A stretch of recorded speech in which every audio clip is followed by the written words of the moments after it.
Sicilia è sotto osservazione la condizione di siccità, perché da Roma abbiamo detto che siamo pronti a intervenire nel caso fosse necessario l'approvvigionamento idrico potabile attraverso autobotti. Se si vuole arrivare al 31 dicembre in termini di normalità bisogna razionare in alcune aree dell'isola. Io mi auguro che una buona manutenzione delle attuali dighe, parlo di 18 su 25, la realizzazione di laghetti aziendali nelle campagne con il concorso del denaro pubblico, con la riqualificazione delle reti di distribuzione urbana, io credo che i risultati nello spazio di qualche anno dovrebbero vedersi in maniera positiva. C'è molto da fare, ho detto che bisogna proseguire con le misure istituzionali, una per tutte, proseguire appunto nella sensibilizzazione della popolazione verso una maggiore consapevolezza che l'acqua non è una risorsa infinita e quindi bisogna evitare gli sprechi, e dall'altra parte invece attivarsi attraverso le istituzioni per far sì che il gap infrastrutturale, che ormai è certo in una situazione particolarmente di emergenza dove a volte vi è troppa acqua e a volte invece ci sono periodi lunghissimi di siccità, è necessario intervenire con opere strutturali che vadano nella direzione di migliorare i deflussi in una situazione pre-urbanizzazione, di realizzare degli invasi che possono raccogliere l'acqua appunto quando viene troppa per poi utilizzarla invece quando vi è poca, e poi migliorare il servizio, migliorare le reti idriche, la fognatura e l'impianto di depurazione, perché oggi abbiamo una carenza storica. È una giornata importante che riporta l'attenzione su questa risorsa naturale che non è rinnovabile all'infinito. Non è rinnovabile all'infinito per tanti motivi. I principali sono la desertificazione di ampie porzioni dell'Europa meridionale,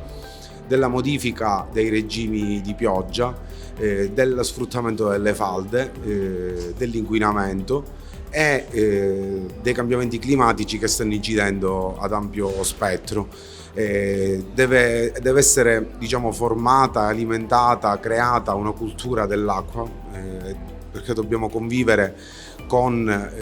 un futuro in cui sarà sempre più preziosa e sempre meno rinnovabile, per cui è necessario che ci sia un'ampia diffusione di questa tematica e che entri anche nel linguaggio comune, negli usi comuni di tutti i cittadini. Il titolo è effettivamente quasi provocatorio, cioè si parla di troppa acqua, troppa poca acqua o di acqua non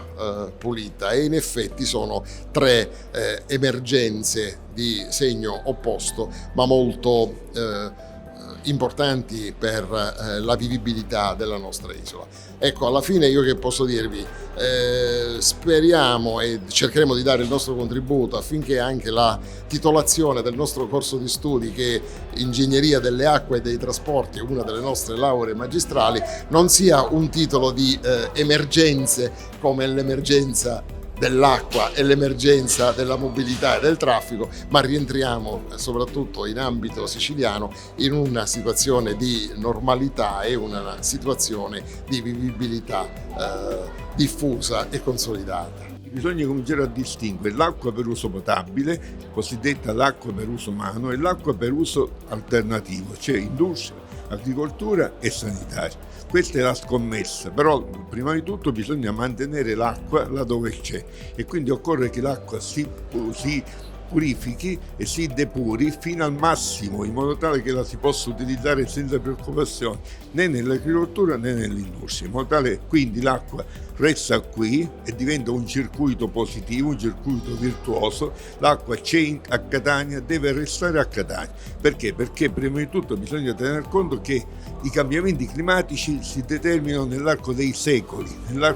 quindi non sarà domani o dopodomani che comincerà a piovere. Se incomincia il fenomeno, se si diffonde il fenomeno della siccità, questo fenomeno colpirà la Sicilia, l'Italia, il Mediterraneo per tanti decenni, va bene? Fin quando poi il ciclo naturale della terra non tornerà a portare l'acqua là dove oggi la troviamo.